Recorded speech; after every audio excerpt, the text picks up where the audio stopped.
There's no place on Earth quite like it. Here, the astonishing is commonplace. Turtles strike like snakes. And tarantulas share their homes with tiny frogs. This is a realm both beautiful and brutal, where adaptation is the key to survival.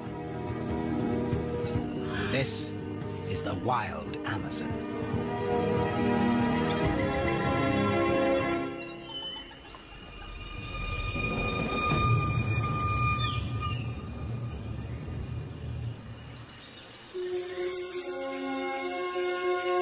The Amazon River Basin. By any measure, it's one of the greatest natural habitats on Earth. The world's largest rainforest is watered by the world's mightiest river. It's home to the greatest diversity of living things anywhere. And dozens are still discovered every year.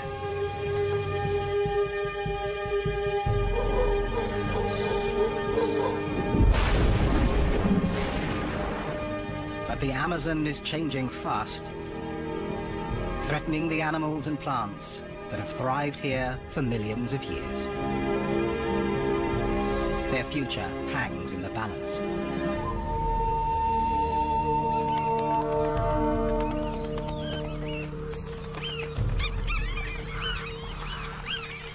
Black caiman are among the Amazon's most ancient inhabitants.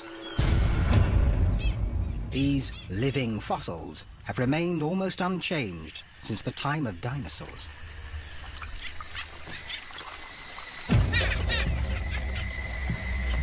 But recently, a strange behavior has been observed among caiman.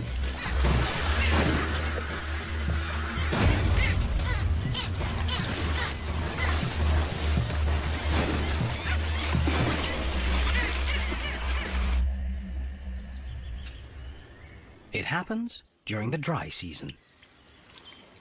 Between June and October, when rain falls only a few days a month, giving the Amazon a chance to dry out.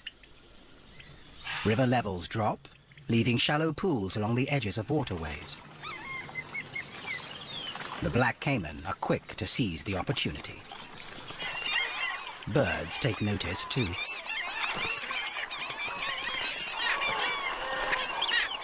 Black skimmers move inland from the coast, and egrets gather by the hundreds. They are all here for one thing. The fishing is excellent. The pools have stranded huge shoals of fish, and the Amazon's largest predator closes in. During the dry season, the caiman gather in large numbers. But what they do next is even more extraordinary.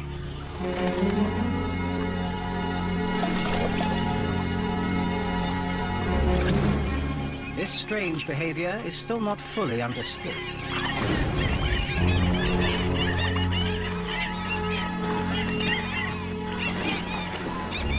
Caiman are known to jump and slap the water as part of a mating display. But here, it's transformed into a synchronized and deadly ballet.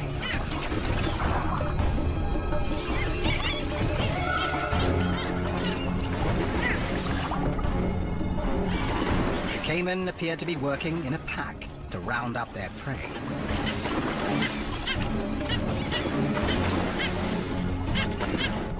Panicked fish are caught by the hungry jaws. Those that escape are picked off by the egrets probing the shallows, and skimmers targeting the surface. The fish don't stand a chance.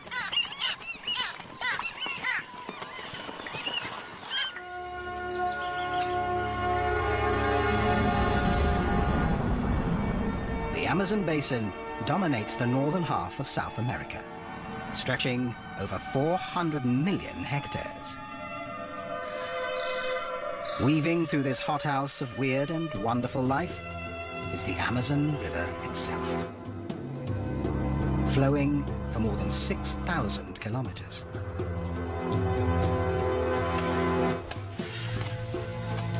The creatures of this realm are part of a complex web of mutual dependence. Their interlocking relationships have evolved over millennia.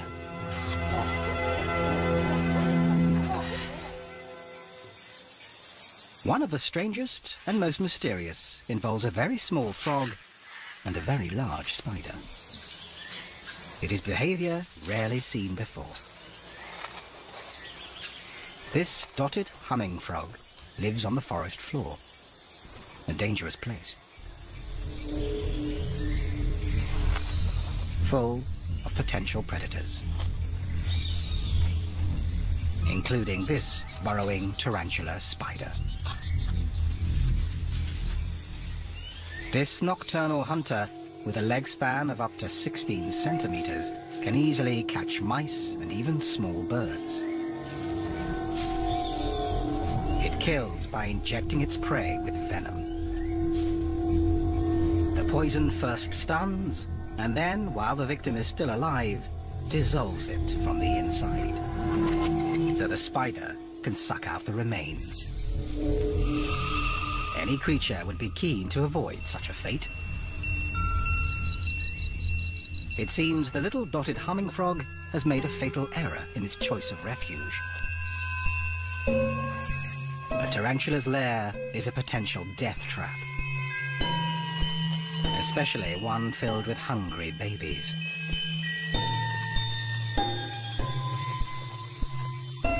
For the frog, the outcome cannot be good.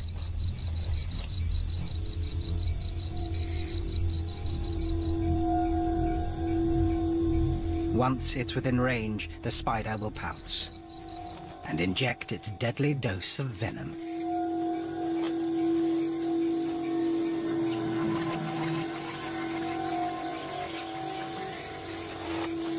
But not this time.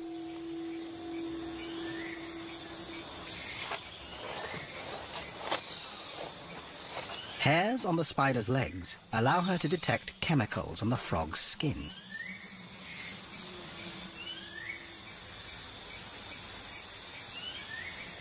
Perhaps she senses that the frog would make a dangerous meal.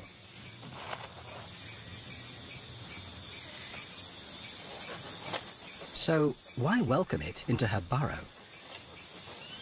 It seems this is a mutually beneficial arrangement. Frogs eat ants, which in turn prey on spider eggs and spiderlings. And for the frog, there's total protection. No other predator would dare take on this mother or her babies.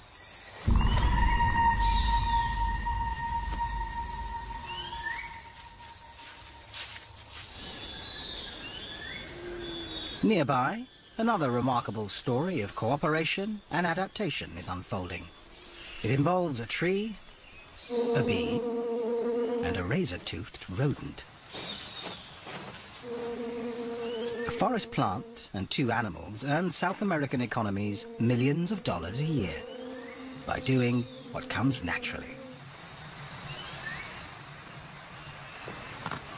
Brazil nuts really do come from Brazil, and most grow wild in the Amazon. But they depend on pollinators that have evolved with the necessary skills. The Brazil nut tree's pale, fleshy flowers have tightly wrapped petals. Prying them apart to reach the nectar inside takes a lot of muscle. Only the biggest and strongest bees can do it. For its efforts, the bee is rewarded with a sip of nectar. But as it struggles with the flower, it's also dusted with pollen. When the bee visits other Brazil nut flowers, the pollen shakes loose, the bee gets a meal, and the flowers are fertilized.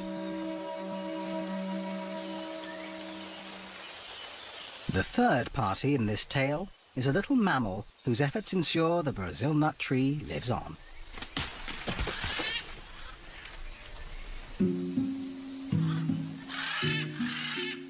An agouti is one of the few creatures in the rainforest with strong enough teeth to break the outer shell of the seed pod.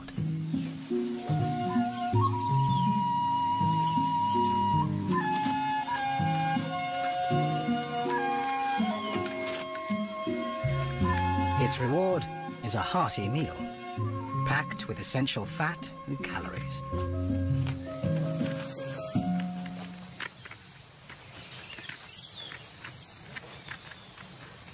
A single pod can contain up to 25 nuts. Way too many for the agouti to eat in one meal.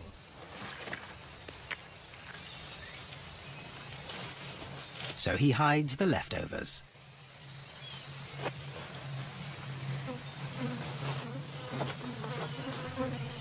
The agouti buries his treasure all over the forest.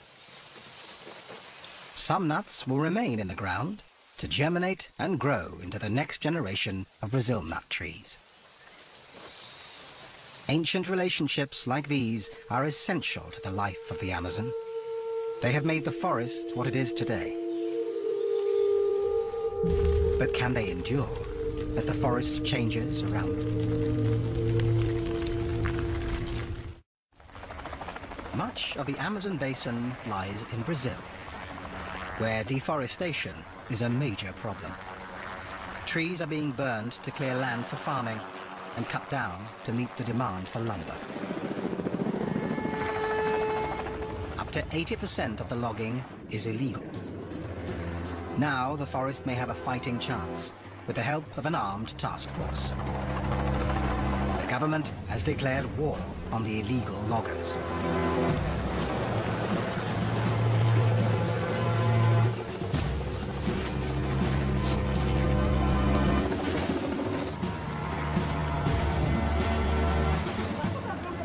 But protecting an area larger than India is almost impossible.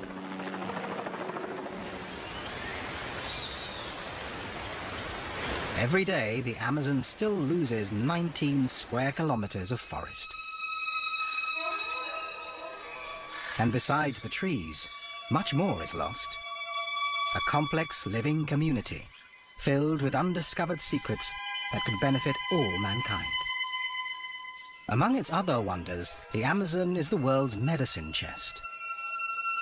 Scientists already know that over a quarter of the active ingredients in cancer-fighting drugs come from the rainforests, even though they have only tested 1% of the plants.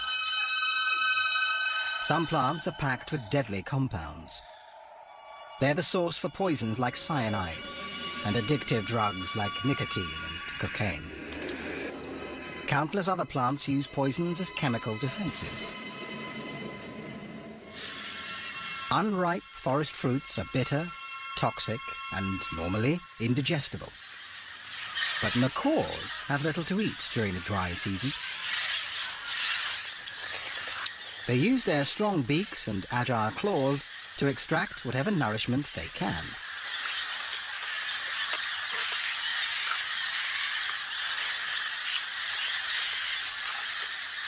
And then have to deal with a belly full of toxic plant matter.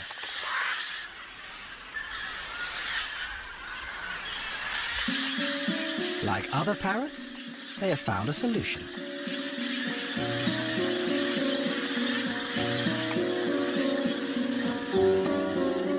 At this time of year, parrots will travel more than 15 kilometers every 2 or 3 days to a particular bend in the river.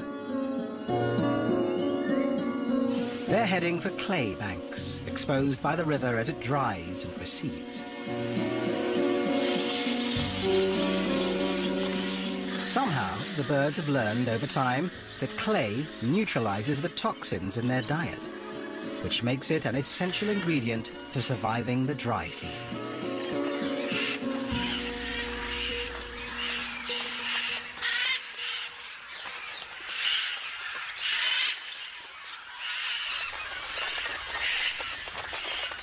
The cliffs also provide the perfect place to meet and greet others of their kind.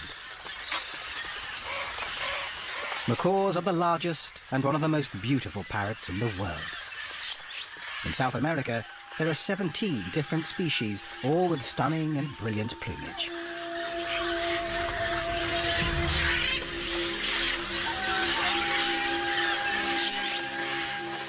Highly intelligent and extremely sociable, they travel together in large flocks as they search for food.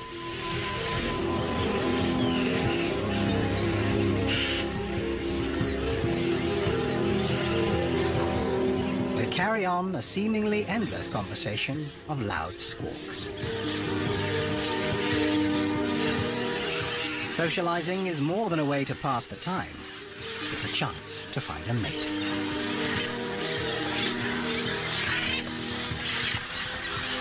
For macaws, this is an important choice.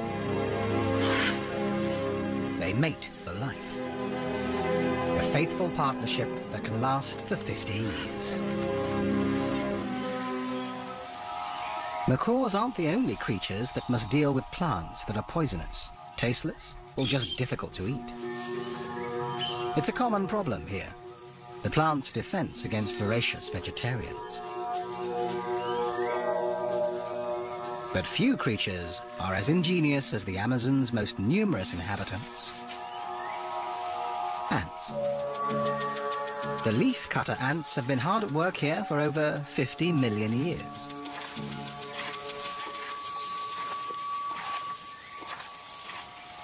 An ant carefully measures out a portion of leaf using her leg span as a guide. Then she removes the piece using jaws that vibrate 1,000 times a second.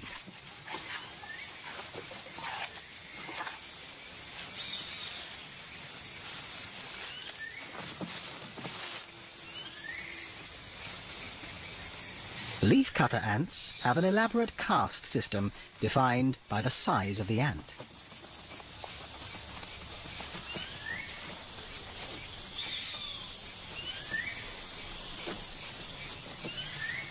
The largest are the soldiers, who stand ready to defend the long lines of medium-sized foragers as they carry the leaf sections back to the nest. The foragers lift loads up to 20 times their own weight, the equivalent of a human carrying a small car. Smaller ants act as additional guardians for the workers, ever vigilant, even when they're hitching a ride.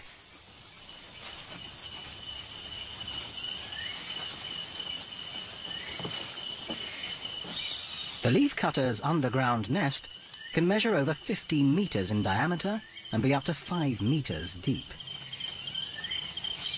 It's home to up to 8 million individuals. What happens inside is extraordinary. Within the nest, leaf portions are handed over to the smallest caste, the gardeners.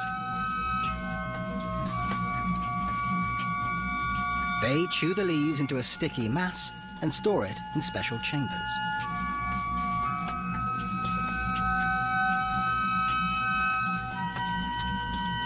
Another chamber houses the colony's most precious possession, an edible fungus. A gardener cuts off a piece of the fungus and carries it to the new stash. In no time, it will begin to grow on the leaves. It's this fungus, not the leaves, that feeds the ants. And they cultivate it as carefully as any human gardeners. It's an amazing adaptation, one that has taken millions of years to perfect.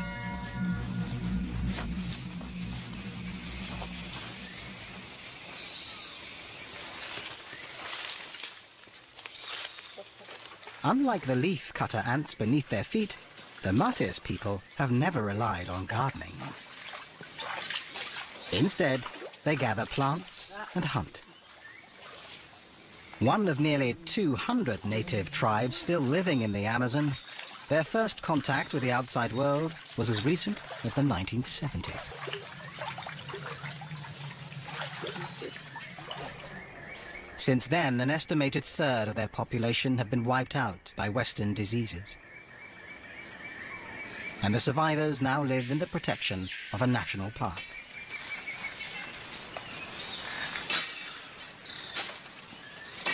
Through countless generations, the Matis people have gained a deep knowledge of their jungle home.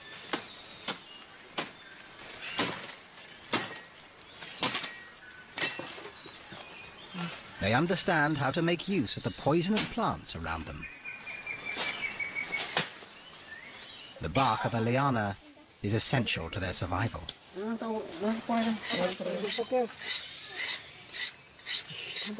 Boiled down to a paste, it becomes a powerful nerve toxin known as curare.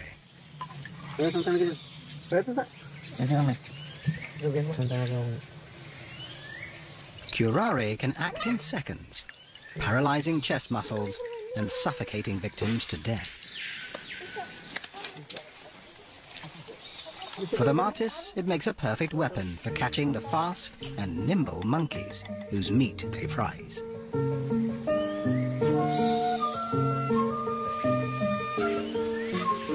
All of South America's primates dwell in the forest canopy, rarely venturing down to the ground.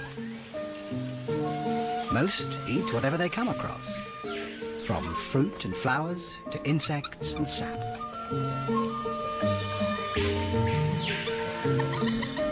In Brazil alone, there are over 100 different kinds of monkey, more than any other region in the world. And 9 new species have been discovered in the last decade.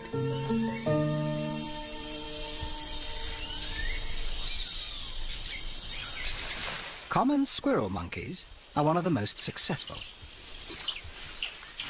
They're found throughout the Amazon.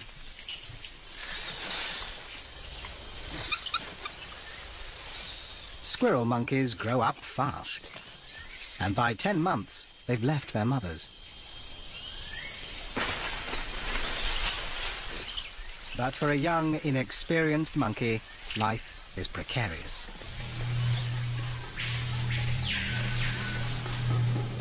There is danger lurking in the forest.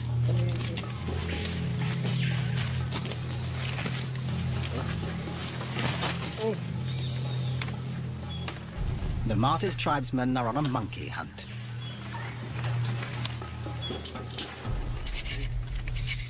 They've already prepared the tips of their arrows with curare, but catching a fast-moving target takes more than a lethal weapon. So they turn once more to the forest plants to gain an advantage.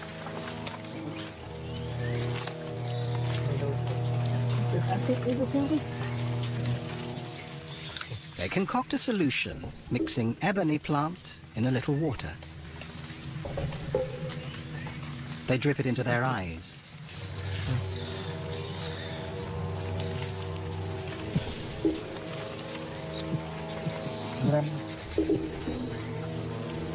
The procedure is excruciatingly painful. But they believe it will sharpen their eyesight and heighten their senses, endowing them with the stealth of the forest creatures and enabling them to move silently as shadows across the jungle floor.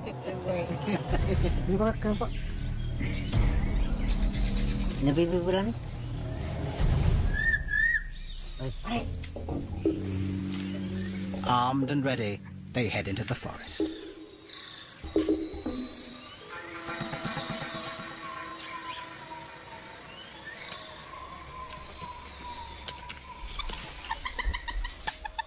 Deep in the forest, the young squirrel monkey has been distracted by an insect snack.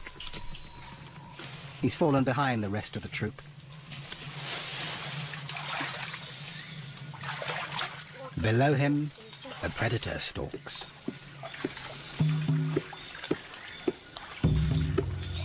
The martis hunters are on his tail. His speed and agility make him a difficult target. But the hunters are armed with powerful weapons, poison-tipped arrows, plus their deep understanding of the forest. The animal calls perfected by the martis confuse the young monkey.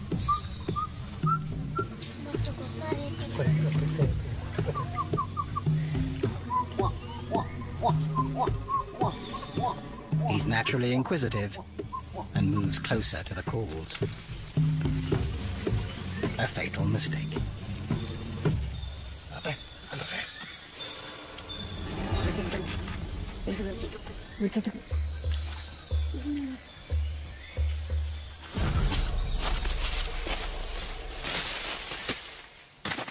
poison brings paralysis within seconds. Life in the Amazon is tough, but the forest provides for all its inhabitants once they master its secrets. But most of the creatures they share the forest with have been here much longer. One of the weirdest has lived here for 3 million years. It lumbers through the undergrowth, a 1-meter-high plant eater, a close relative of the rhino and the horse, with a snout like an elephant's trunk. This is the tapir. It's well equipped for a life of browsing. At over 200 kilos, he's the Amazon's largest herbivore, with a nose finely tuned for sniffing out edible plants. Essential when many of the forest plants tend to be tough, toxic, or low in calories. Spending hours wandering through this hostile environment in search of food is hard work for a heavy tapir.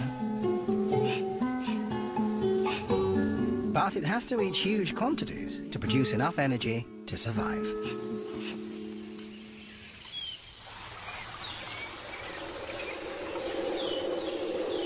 Some animals find a meal by hardly moving at all. A nearby stream looks peaceful, but appearances are deceiving.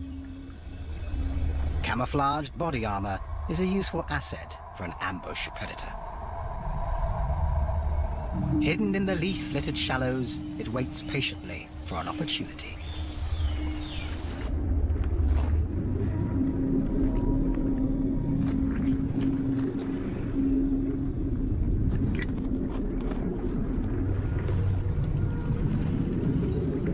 The mata-mata turtle. This bizarre creature has been polishing its deadly tactics for millennia. Its name, mata-mata, simply means kill. It remains motionless. But as a reptile, it must breathe air. The mata-mata does that by extending its specially adapted neck, moving slowly to avoid detection.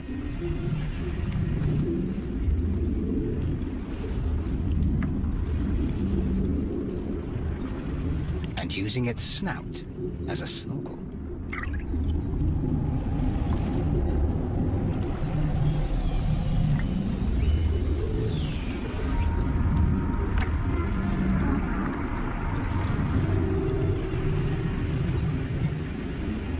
When a fish gets close enough, the mata-mata opens its huge mouth, creating a vacuum.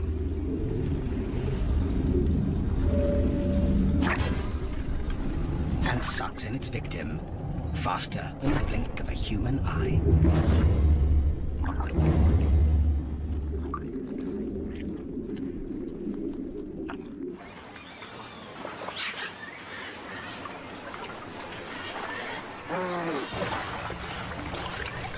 Farther down the river, an unlikely resident of the Amazon waterways abandons the shrinking lagoons of the dry season and heads into open, deeper waters.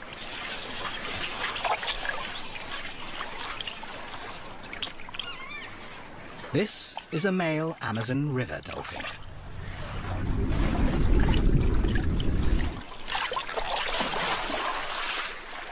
Most dolphins live in salt water, but this species adapted to the rivers long ago.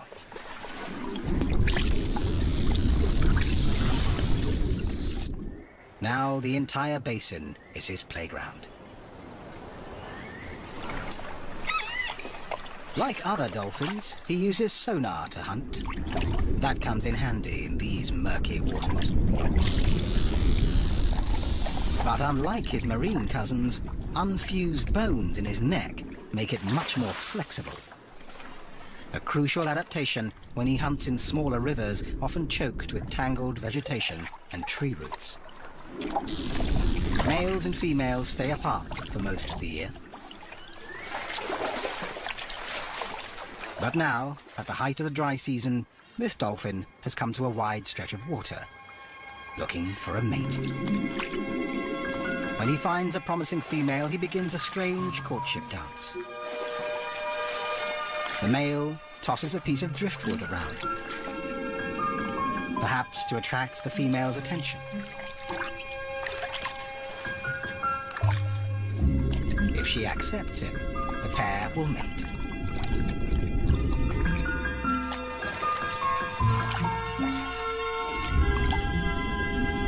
The female will move into small lakes and lagoons nearby,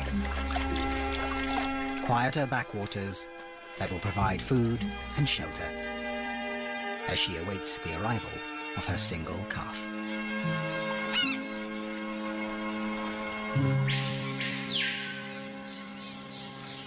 Towards the end of the dry season, the river levels are at their lowest, exposing broad sandbanks. For one huge and ancient creature, this new and temporary landscape offers a brief opportunity essential to their future survival.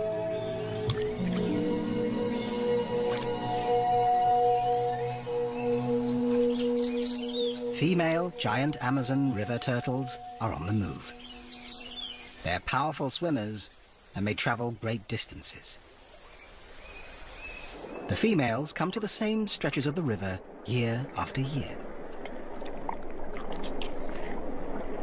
They search for the highest spots on the beaches to lay their eggs. Finely grained sand makes these banks perfect for laying eggs. More than a meter long and weighing up to 90 kilos, the giant females drag themselves out of the water to bask in the sun. The temperature of the sand rises during the heat of the day. The hot sand will act like an incubator, speeding up the growth of the eggs. But it's dangerous.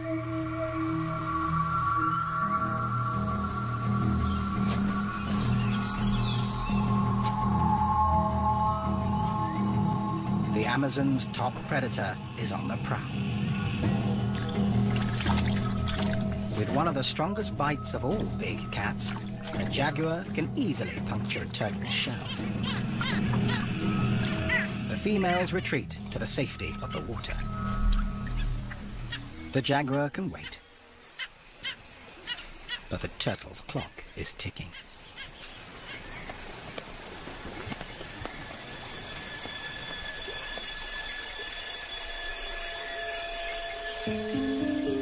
Under cover of darkness, one turtle seizes her moment.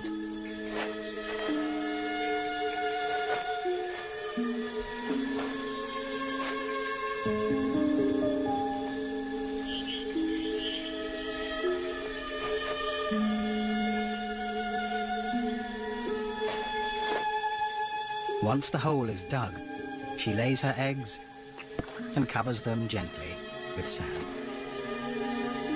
If all goes well, they will hatch in 6 weeks. Her timing is crucial, and there is little margin for error.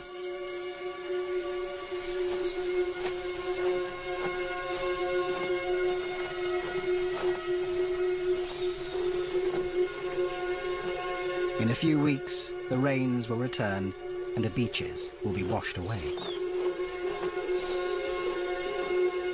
The precious eggs must hatch before then.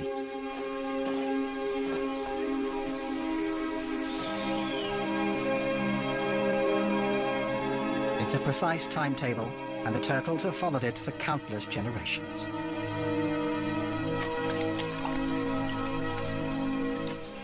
But the climate is changing here, as it is elsewhere around the globe.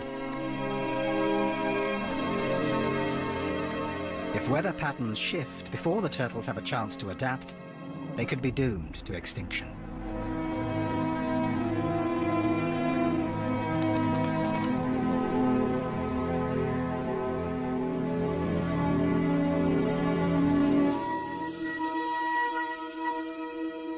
Another river dweller faces a similar climate crisis: the giant river otter. Giant river otters are rare and endangered, with fewer than 5,000 remaining in the wild. They're the largest of their kind measuring up to 2 meters long. This family group has 10 members, headed up by Mum and Dad. They're highly social and constantly check in with each other using a variety of vocalizations. Their communication involves a complex system of sounds, scents, and postures. Locals call them the wolves of the river, and they are proficient predators. With their wing-like tails, webbed feet, and sleek fur, they're built for the water and have no problem catching enough to eat.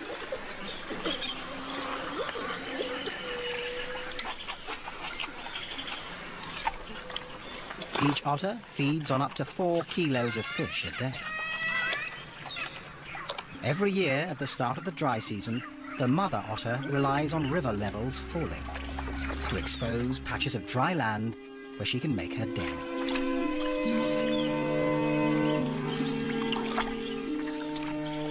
These quiet backwaters provide a perfect place for young otters to learn and play. 14 weeks old, and the pups are still mastering the skills they'll need to survive. But it's a race against time. The rains are about to return, and the den will flood.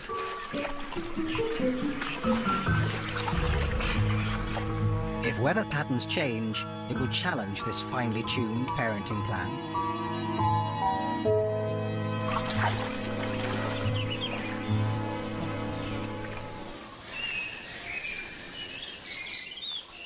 One creature may be better equipped to deal with climate change. It's the world's largest freshwater fish.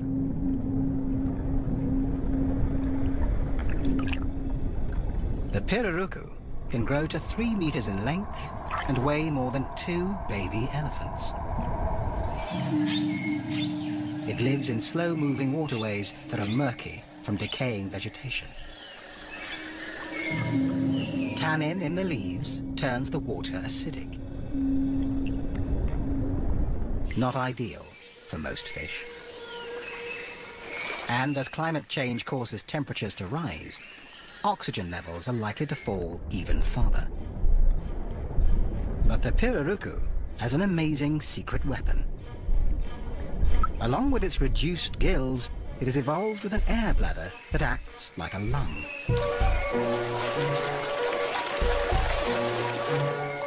The pirarucu rises to the surface for a gulp of air, taking in oxygen through its mouth. It is uniquely adapted to exploit areas avoided by other large fish. And the low oxygen levels render its smaller neighbors sluggish, making them easy targets.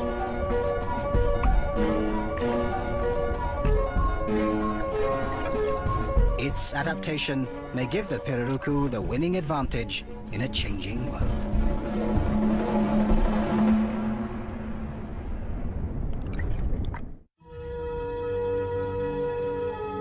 Logging in the Amazon is turning stretches of forest into islands of isolated vegetation. Every species will have to be able to move or adapt in order to survive. And not all creatures are mobile. This pale-throated sloth prefers the security of the canopy and only comes to the ground once a week to defecate. When he does, he's limited to a crawl.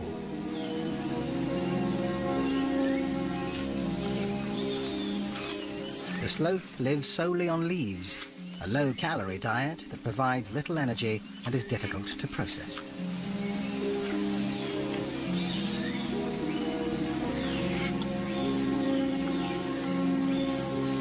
So he spends up to 18 hours a day resting and digesting.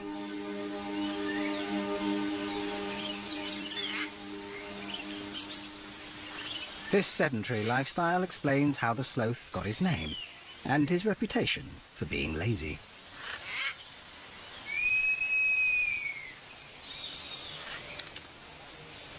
Only the calls of a nearby female get him moving. With poor eyesight, he's reliant on his other senses to find her.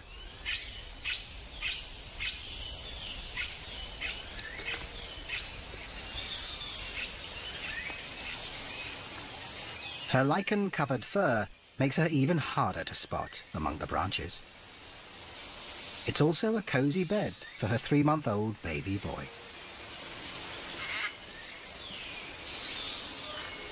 He still relies on his mother for food and protection. It will be another 5 months before he's on his own.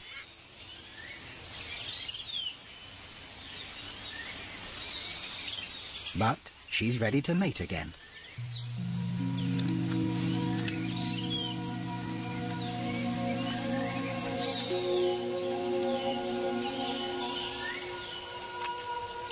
Sloth courtship is slow and graceful.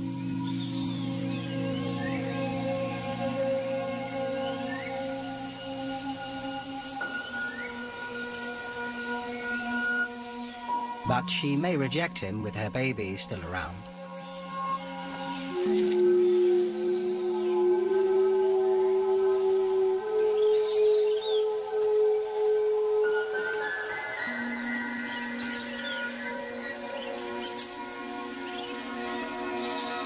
If these sloths mate successfully, the female will give birth in about 6 months, by which time her son will be independent. But what kind of future does he face?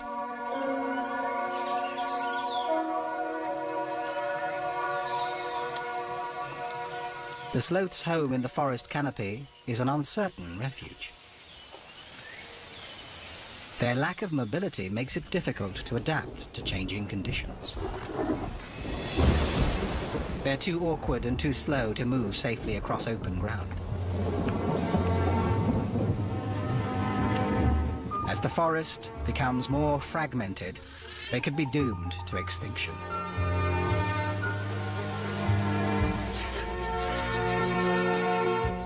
The creatures of the Amazon have developed their incredible survival strategies over millions of years. If conditions here change too rapidly because of a warming climate or a disappearing forest, many will be unable to adapt.